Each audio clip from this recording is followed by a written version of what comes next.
Welcome to the Sleepy Tea Book Club. Come in, love. Tonight the night feels still and enclosed, the kind of quiet that settles into the walls themselves. The lamps are turned low, the fire glows softly, and the room smells of warm oat tea with a touch of chamomile, something plain, comforting, and steady. Our story this evening is The Yellow Wallpaper by Charlotte Perkins Gilman. This is a tale of isolation and perception, of thoughts left alone too long, and of a mind quietly pushing back against its confines. It unfolds slowly, almost gently, letting unease grow not through fear but through repetition and restraint. You don't need to brace yourself tonight, just listen. Let the words pass by like patterns on a wall, familiar at first, then strangely absorbing. Find your favorite blanket, rest your hands around your mug, and breathe slowly. Let's begin. It is very seldom that mere ordinary people like John and myself secure ancestral halls for the summer. A colonial mansion, a hereditary estate, I would say a haunted house, and reach the height of romantic felicity, but that would be asking too much of fate. Still, I will proudly declare that there is something queer about it. Else, why should it be let so cheaply, and why have stood so long untenanted? John laughs at me, of course, but one expects that in marriage. John is practical in the extreme. He has no patience with faith, an intense horror of superstition, and he scoffs openly at any talk of things not to be felt and seen and put down in figures. John is a physician, and perhaps I would not say it to a living soul, of course, but this is dead paper and a great relief to my mind. Perhaps that is one reason I do not get well faster. You see, he does not believe I am sick, and what can one do? If a physician of high standing and one's own husband assures friends and relatives that there is really nothing the matter with one but temporary nervous depression, a slight hysterical tendency, what is one to do?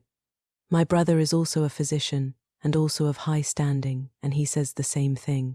So I take phosphates or phosphites, whichever it is, and tonics, and journeys, and air, and exercise, and am absolutely forbidden to work until I am well again. Personally, I disagree with their ideas. Personally, I believe that congenial work with excitement and change would do me good. But what is one to do? I did write for a while in spite of them, but it does exhaust me a good deal having to be so sly about it, or else meet with heavy opposition. I sometimes fancy that in my condition, if I had less opposition and more society and stimulus, but John says the very worst thing I can do is to think about my condition, and I confess it always makes me feel bad. So I will let it alone and talk about the house, the most beautiful place. It is quite alone, standing well back from the road, quite 3 miles from the village.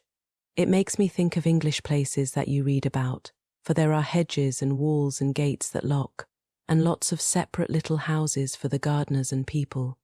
There is a delicious garden. I never saw such a garden, large and shady, full of box-bordered paths, and lined with long grape-covered arbours with seats under them. There were greenhouses too, but they are all broken now. There was some legal trouble, I believe. Something about the heirs and co-heirs anyhow. The place has been empty for years. That spoils my ghostliness, I am afraid, but I don't care. There is something strange about the house, I can feel it. I even said so to John one moonlight evening, but he said what I felt was a draught, and shut the window. I get unreasonably angry with John sometimes. I'm sure I never used to be so sensitive. I think it is due to this nervous condition. But John says if I feel so I shall neglect proper self-control, so I take pains to control myself, before him at least, and that makes me very tired. I don't like our room a bit. I wanted one downstairs that opened on the piazza and had roses all over the window and such pretty old-fashioned chintz hangings, but John would not hear of it. He said there was only one window and not room for 2 beds, and no near room for him if he took another. He is very careful and loving and hardly lets me stir without special direction. I have a scheduled prescription for each hour in the day. He takes all care from me, and so I feel basely ungrateful not to value it more. He said we came here solely on my account, that I was to have perfect rest and all the air I could get. "Your exercise depends on your strength, my dear," said he, "and your food somewhat on your appetite, but air you can absorb all the time." So we took the nursery at the top of the house. It is a big, airy room, the whole floor nearly, with windows that look all ways, and air and sunshine galore. It was nursery first, and then playground and gymnasium, I should judge, for the windows are barred for little children, and there are rings and things in the walls. The paint and paper look as if a boys' school had used it. It is stripped off the paper in great patches all around the head of my bed, about as far as I can reach, and in a great place on the other side of the room low down. I never saw worse paper in my life. One of those sprawling flamboyant patterns committing every artistic sin. It is dull enough to confuse the eye and following, pronounced enough to constantly irritate and provoke study, and when you follow the lame, uncertain curves for a little distance, they suddenly commit suicide, plunge off at outrageous angles, destroy themselves in unheard-of contradictions. The colour is repellent, almost revolting, a smouldering, unclean yellow, strangely faded by the slow-turning sunlight. It is a dull yet lurid orange in some places, a sickly sulphur tint in others. No wonder the children hated it. I should hate it myself if I had to live in this room long. There comes John, and I must put this away. He hates to have me write a word. We have been here 2 weeks, and I haven't felt like writing before, since that first day. I am sitting by the window now, up in this atrocious nursery, and there is nothing to hinder my writing as much as I please, save lack of strength. John is away all day, and even some nights when his cases are serious. I am glad my case is not serious, but these nervous troubles are dreadfully depressing. John does not know how much I really suffer. He knows there is no reason to suffer, and that satisfies him. Of course it is only nervousness. It does weigh on me, so not to do my duty in any way. I meant to be such a help to John, such a real rest and comfort, and here I am, a comparative burden already. Nobody would believe what an effort it is to do what little I am able to dress and entertain and order things. It is fortunate Mary is so good with the baby, such a dear baby. And yet I cannot be with him, it makes me so nervous. I suppose John never was nervous in his life. He laughs at me so about this wallpaper. At first he meant to repaper the room, but afterwards he said that I was letting it get the better of me, and that nothing was worse for a nervous patient than to give way to such fancies. He said that after the wallpaper was changed, it would be the heavy bedstead, and then the barred windows, and then that gate at the head of the stairs, and so on. "You know the place is doing you good," he said, "and really, dear, I don't care to renovate the house just for a 3 months' rental." "Then do let us go downstairs," I said, "there are such pretty rooms there." Then he took me in his arms and called me a blessed little goose, and said he would owe down cellar if I wished, and have it whitewashed into the bargain. But he is right enough about the beds and windows and things. It is as airy and comfortable a room as anyone need wish, and of course, I would not be so silly as to make him uncomfortable just for a whim. I'm really getting quite fond of the big room, all but that horrid paper. Out of one window I can see the garden, those mysterious deep-shaded arbours, the riotous old-fashioned flowers and bushes and gnarly trees. Out of another I get a lovely view of the bay and a little private wharf belonging to the estate. There is a beautiful shaded lane that runs down there from the house. I always fancy I see people walking in these numerous paths and arbours, but John has cautioned me not to give way to fancy in the least.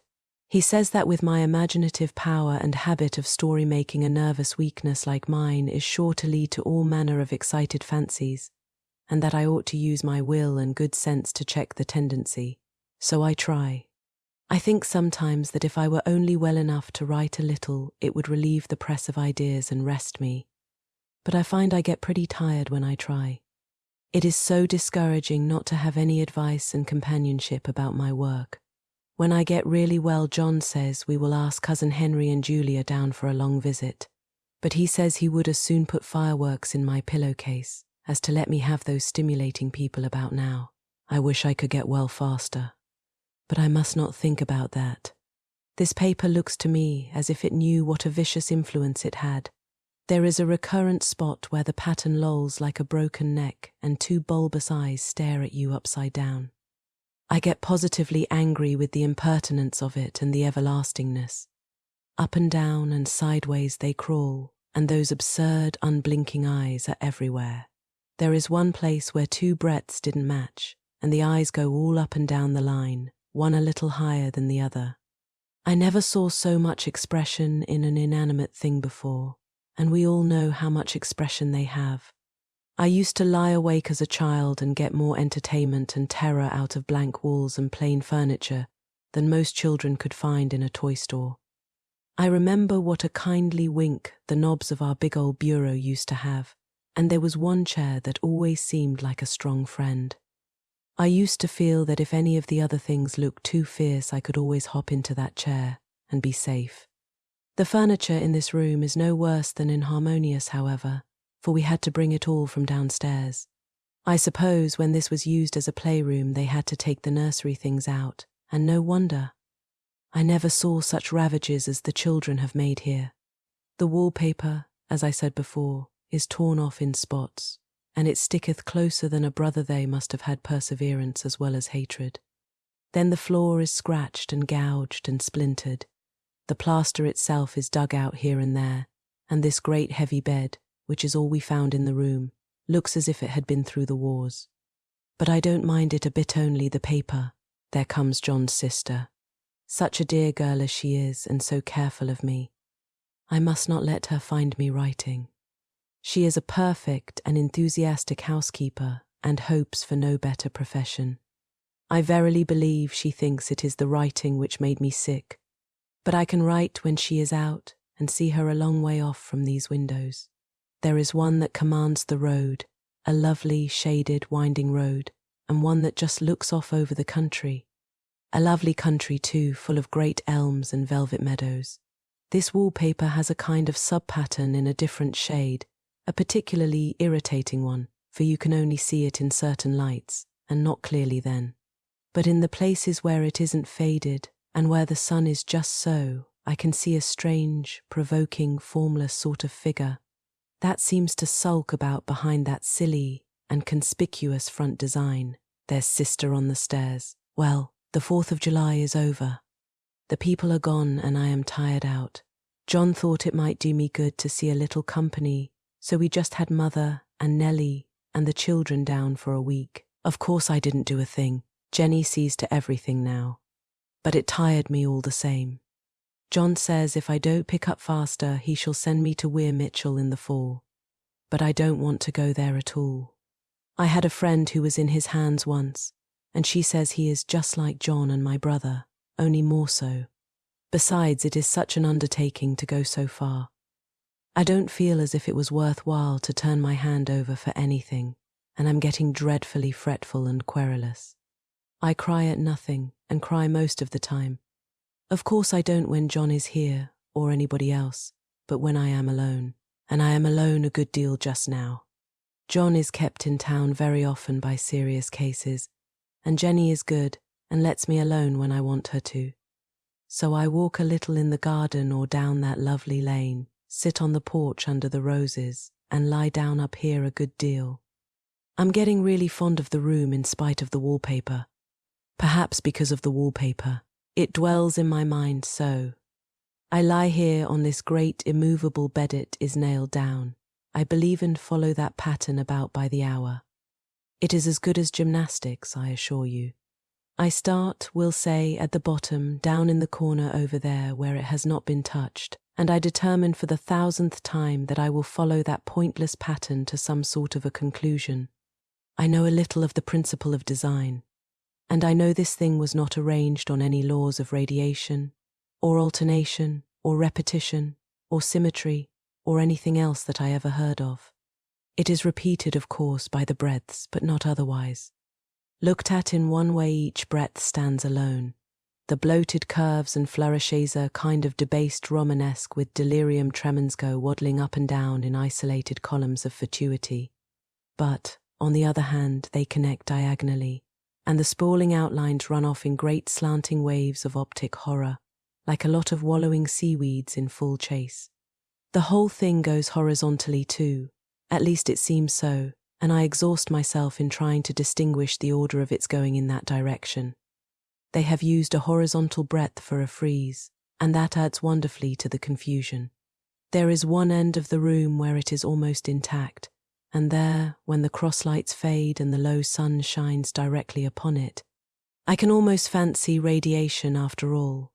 The interminable grotesques seem to form around a common centre and rush off in headlong plunges of equal distraction.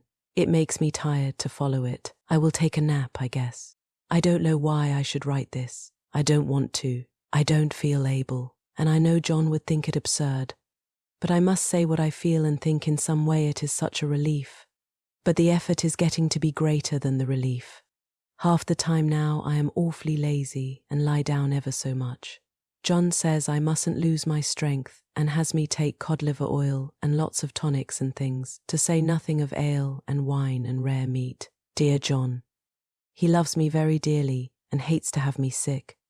I tried to have a real, earnest, reasonable talk with him the other day and tell him how I wish he would let me go and make a visit to Cousin Henry and Julia. But he said I wasn't able to go, nor able to stand it after I got there, and I did not make out a very good case for myself, for I was crying before I had finished. It is getting to be a great effort for me to think straight. Just this nervous weakness, I suppose. And dear John gathered me up in his arms, and just carried me upstairs and laid me on the bed and sat by me and read to me till it tired my head. He said I was his darling and his comfort and all he had, and that I must take care of myself for his sake and keep well. He says no one but myself can help me out of it, that I must use my will and self-control and not let any silly fancies run away with me. There's one comfort, the baby is well and happy and does not have to occupy this nursery with the horrid wallpaper. If we had not used it, that blessed child would have. What a fortunate escape. Why, I wouldn't have a child of mine, an impressionable little thing, live in such a room for worlds. I never thought of it before, but it is lucky that John kept me here after all. I can stand it so much easier than a baby, you see. Of course I never mention it to them anymore. I am too wise, but I keep watch of it all the same. There are things in that paper that nobody knows but me, or ever will.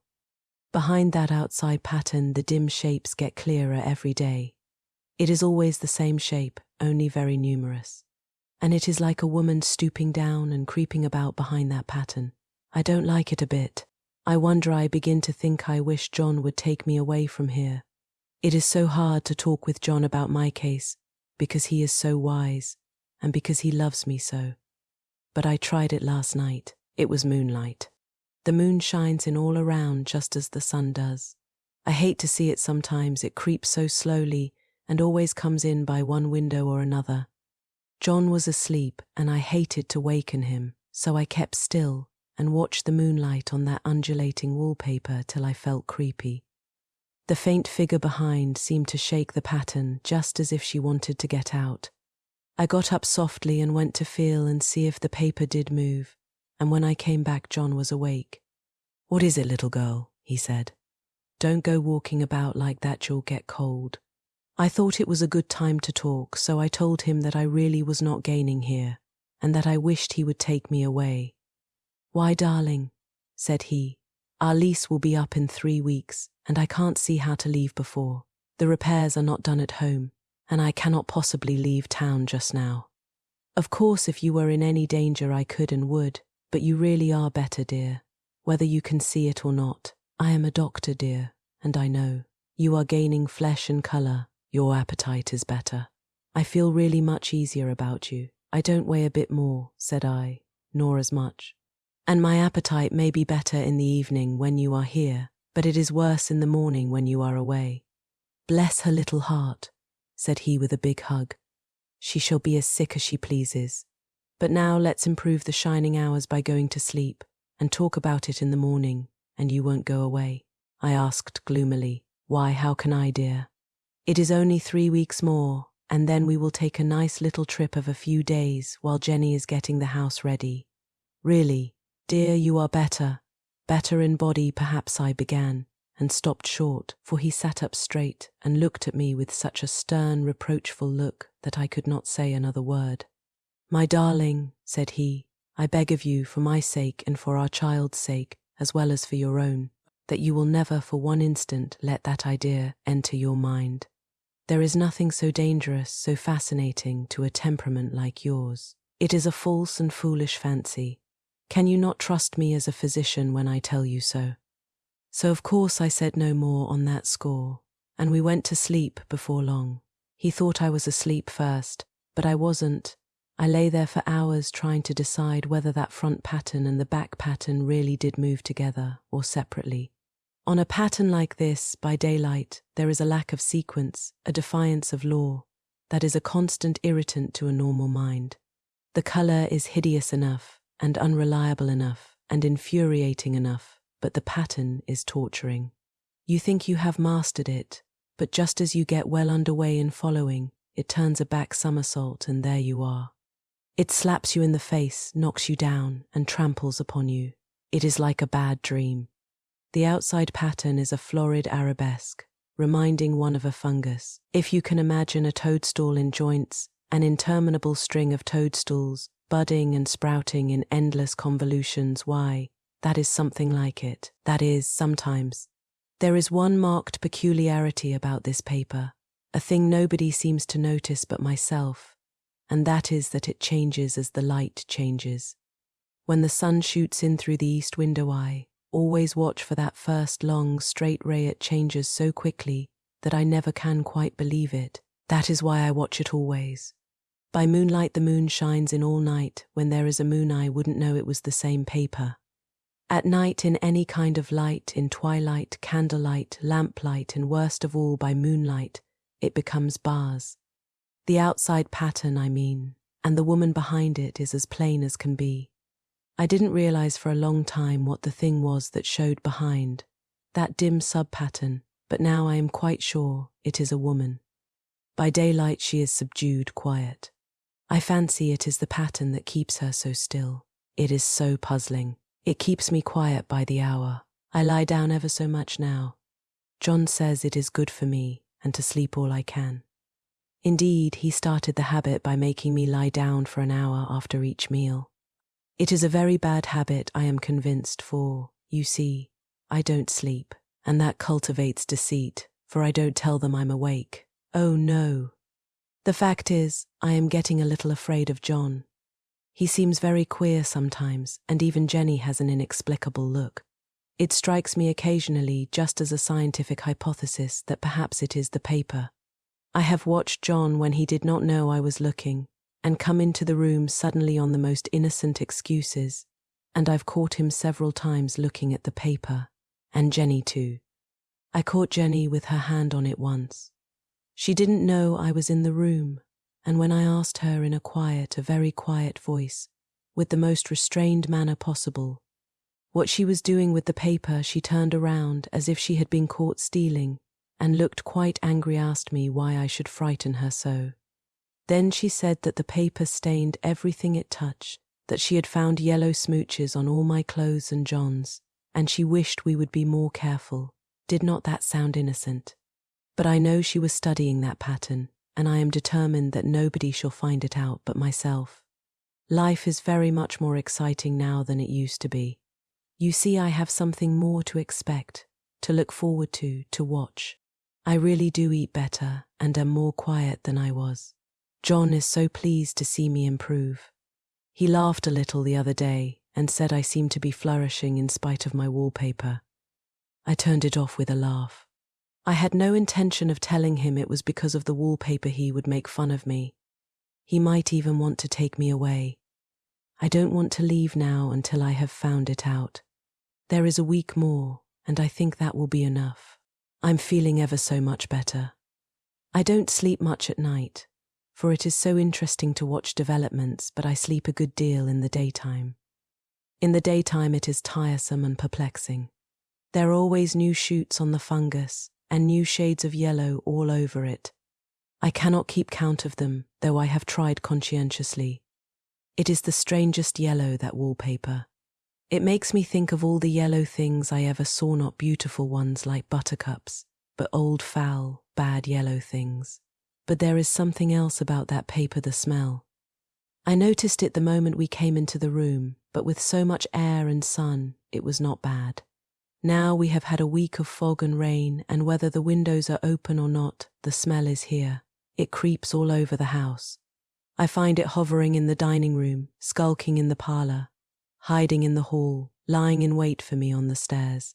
It gets into my hair. Even when I go to ride, if I turn my head suddenly and surprise it, there is that smell.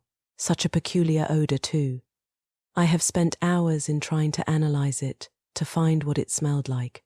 It is not bad at first, and very gentle, but quite the subtlest, most enduring odor I ever met. In this damp weather it is awful. I wake up in the night and find it hanging over me. It used to disturb me at first. I thought seriously of burning the house to reach the smell. But now I am used to it. The only thing I can think of that it is like is the color of the paper, a yellow smell. There is a very funny mark on this wall, low down near the mopboard, a streak that runs round the room. It goes behind every piece of furniture, except the bed, a long, straight, even smooch, as if it had been rubbed over and over. I wonder how it was done and who did it and what they did it for. Round and round and round and round and round and round and round it makes me dizzy. I really have discovered something at last. Through watching so much at night, when it changes so, I have finally found out. The front pattern does move, and no wonder. The woman behind shakes it. Sometimes I think there are a great many women behind, and sometimes only one, and she crawls around fast, and her crawling shakes it all over. Then in the very bright spots she keeps still, and in the very shady spots she just takes hold of the bars and shakes them hard, and she is all the time trying to climb through. But nobody could climb through that pattern it strangles, so I think that is why it has so many heads. They get through, and then the pattern strangles them off and turns them upside down and makes their eyes white. If those heads were covered or taken off, it would not be half so bad. I think that woman gets out in the daytime, and I'll tell you why privately I've seen her. I can see her out of every one of my windows. It is the same woman, I know, for she is always creeping, and most women do not creep by daylight.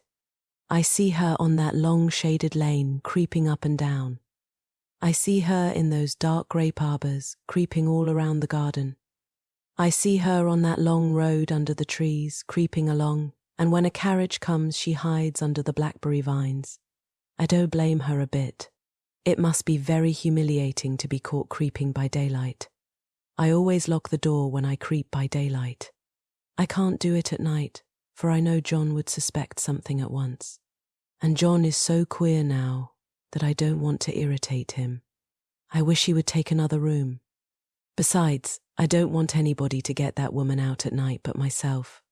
I often wonder if I could see her out of all the windows at once. But, turn as fast as I can only see out of one at one time. And though I always see her, she may be able to creep faster than I can turn. I have watched her sometimes away off in the open country, creeping as fast as a cloud shadow in a high wind. If only that top pattern could be gotten off from the under one. I mean to try it, little by little. I have found out another funny thing, but I shan't tell it this time. It does not do to trust people too much. There are only 2 more days to get this paper off, and I believe John is beginning to notice. I don't like the look in his eyes. And I heard him ask Jenny a lot of professional questions about me. She had a very good report to give. She said I slept a good deal in the daytime. John knows I don't sleep very well at night, for all I'm so quiet. He asked me all sorts of questions too, and pretended to be very loving and kind, as if I couldn't see through him. Still, I don't wonder he acts so, sleeping under this paper for 3 months. It only interests me, but I feel sure John and Jenny are secretly affected by it. Hurrah! This is the last day, but it is enough. John is to stay in town overnight, and won't be out until this evening. Jenny wanted to sleep with me, the sly thing, but I told her I should undoubtedly rest better for a night all alone. That was clever, for really I wasn't alone a bit. As soon as it was moonlight, and that poor thing began to crawl and shake the pattern, I got up and ran to help her. I pulled and she shook, I shook and she pulled, and before morning we had peeled off yards of that paper, a strip about as high as my head and half around the room. And then when the sun came and that awful pattern began to laugh at me, I declared I would finish it today. We go away tomorrow, and they are moving all my furniture down again to leave things as they were before.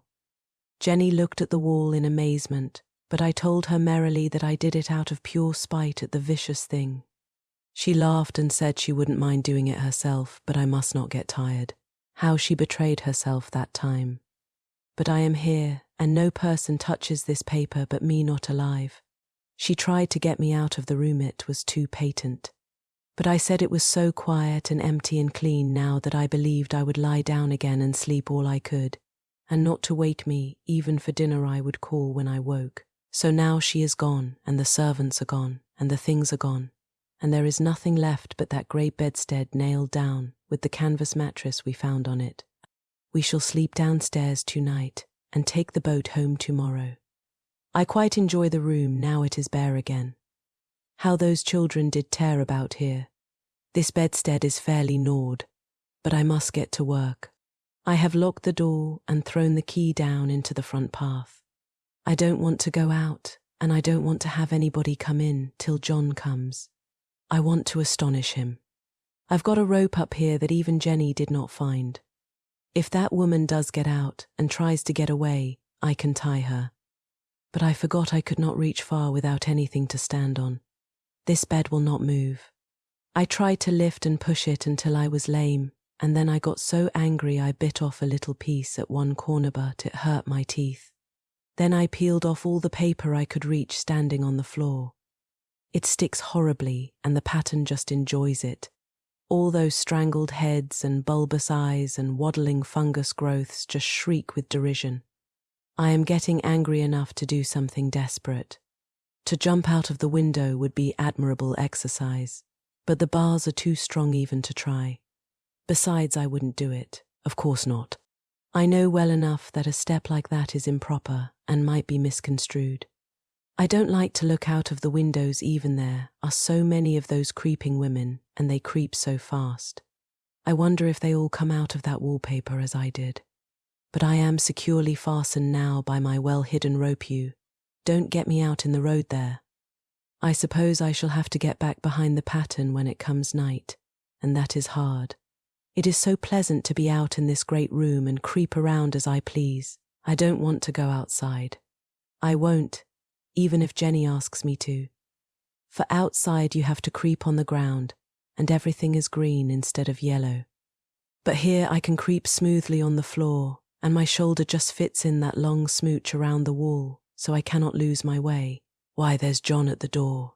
It is no use, young man, you can't open it. How he does call and pound. Now he's crying for an axe. It would be a shame to break down that beautiful door.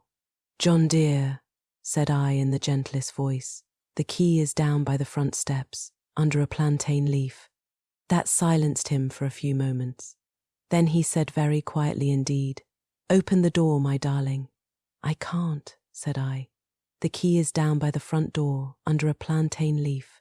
And then I said it again, several times, very gently and slowly, and said it so often that he had to go and see, and he got it, of course, and came in. He stopped short by the door. What is the matter? He cried. For God's sake, what are you doing? I kept on creeping just the same, but I looked at him over my shoulder. I've got out at last, said I, in spite of you and Jane, and I've pulled off most of the paper, so you can't put me back. Now why should that man have fainted? But he did, and right across my path by the wall, so that I had to creep over him every time. Thank you for spending this quiet, thoughtful evening with me at the Sleepy Tea Book Club. The yellow wallpaper leaves us with a deep, reflective stillness. It is not a story meant to frighten, but to linger, asking us to consider how silence, confinement, and neglect can shape the mind in unseen ways. If your tea has cooled, that's all right. The night has deepened now, and the room feels calm again. If sleep is nearby, let it come gently, and if you're still awake, you're welcome to stay. There are other stories waiting, some lighter, some strange, all ready to be told softly. Tell me in the comments what tea you brewed tonight and how this story made you feel. Rest well, love. I'll see you again soon at the Sleepy Tea Book Club.